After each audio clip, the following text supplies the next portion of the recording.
Hi hello வணக்கங்க. நம்ம இன்றைக்கி எதை பற்றி பார்க்க போகிறோம் அப்படின்னு பார்த்தீங்கன்னா, டைரக்டர் மரிய ராஜா இயக்கத்தில் ஹாப்பி ராஜ் திரைப்படத்தை பற்றி தாங்க. படத்தில் யார் யார் நடிச்சிருக்காங்க அப்படின்னு பார்த்தீங்கன்னா, ஜிவி பிரகாஷ், அப்பாஸ், காவிய பிரியா, மதுரை முத்து, மரியன் மித்த எல்லா விதமான கேரக்டரும் வராங்க. படத்துடைய கதை என்ன அப்படின்னு சொல்லி கேட்டிங்கன்னா, 2 பேரும் காதலிக்கிறாங்க. காதலிக்கிறவங்க திடீர்னு பிரேக்கப் ஆகுது. பிரேக்கப் ஏன் ஆகுது அப்படின்னு சொல்லி பார்த்தோம்னா, அவங்க அப்பாவுக்கு வந்து ஊரில் ஒரு பட்டப்பேர் வைக்கிறாங்க. அந்த பட்டப்பேரை வச்சு பையனுக்கும் வைக்கிறாங்க. பையனுக்கு வச்ச உடனே திடீர்னு இவனை நம்ம கல்யாணம் பண்ணினோம்னா நம்மளுக்கும் அந்த பேர் வச்சு கூப்பிடுவாங்க அப்படிங்கிற அச்சத்தை நான் கல்யாணம் பண்ண மாட்டேன் அப்படின்னு சொல்கிறாங்க. அதே போல் வந்து ஒரு சாபம் வேற விடுறாங்க. இந்த மாதிரி உங்கள் அப்பாவால் நீ நடுத்தெருவுக்கு தான் வந்து நிற்ப அப்படிங்கிற மாதிரி சாபம் விடுறாங்க. இவருக்கு வந்து ஒரு இதுவாகுது. இவர் வந்து மறுபடியும் இன்னொரு பொண்ணை காதலித்து கல்யாணம் பண்ணாரா இல்லை நடுத்தெருவுக்கு வந்தாரா அப்படிங்கிறதாங்க இந்த படத்தோடைய கதை. படம் உங்களுக்கு ஆரம்பிக்கும் போது பார்த்திங்கன்னா நல்லா விறுவிறுப்பாக ஆரம்பிக்குது. இவர் வந்து ஃபஸ்ட்டு காதலித்த பொண்ணு வந்து சாபம் விட்டுட்டு போயிடுறாங்க. இவர் உடனே வந்து ஐடி வேலை, இந்த ஊரில் இருந்தால் இனிமேல்ட்டு வேலையாகாது அப்படின்னு சொல்லி ஐடி வேலை கிடைக்கிது அப்படின்னு சொல்லி ஐடி கம்பெனிலைக்கு பெங்களூருக்கு வேலைக்கு போகிறாரு.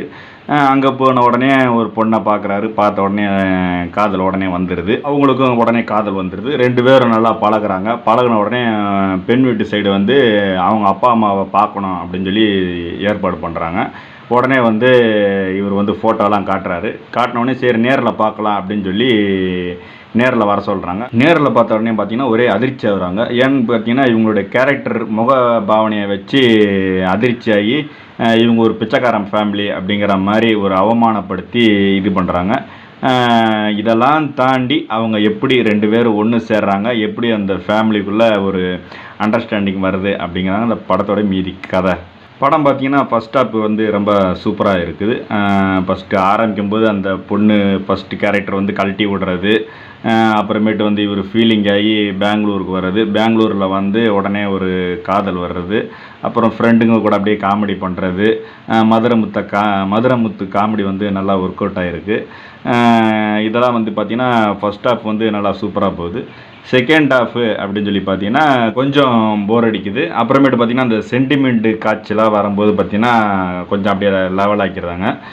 மொத்தத்தில் இந்த படம் எப்படி இருக்குது அப்படின்னு சொல்லி கேட்டிங்கன்னா, நல்ல காமெடி வேணும், காதல் அந்த மாதிரி சீன், சென்டிமெண்ட்டு, ஒருத்தருடைய வெளித்தோற்றத்தை வச்சு எடை போடக்கூடாது அப்படிங்கிற மெசேஜை வந்து நல்லா வலியுறுத்தியிருக்காங்க. மரின்கிற கேரக்டர் வந்து நல்லா சூப்பராக பண்ணியிருக்காங்க. அப்பாஸ்ங்கிற கேரக்டரும் நல்லா தான் பண்ணியிருக்காங்க. மதுரை முத்து காமெடியும் நல்லா தான் வந்திருக்கு. நல்லா என்டர்டெயின்மெண்ட் வேணும், காமெடி என்டர்டெயின்மெண்ட், காதல் என்டர்டெயின்மெண்ட் வேணும் அப்படின்னா தாராளமாக போய் ஹாப்பி ராஜ் திரைப்படத்தை போய் பார்க்கலாம். டைம் வந்து ஒரு 20 நிமிஷம் கால ஒரு படம் மட்டும் கம்மி பண்ணியிருந்தால் இன்னும் சூப்பராக இருந்திருக்கும். Okay, thank you.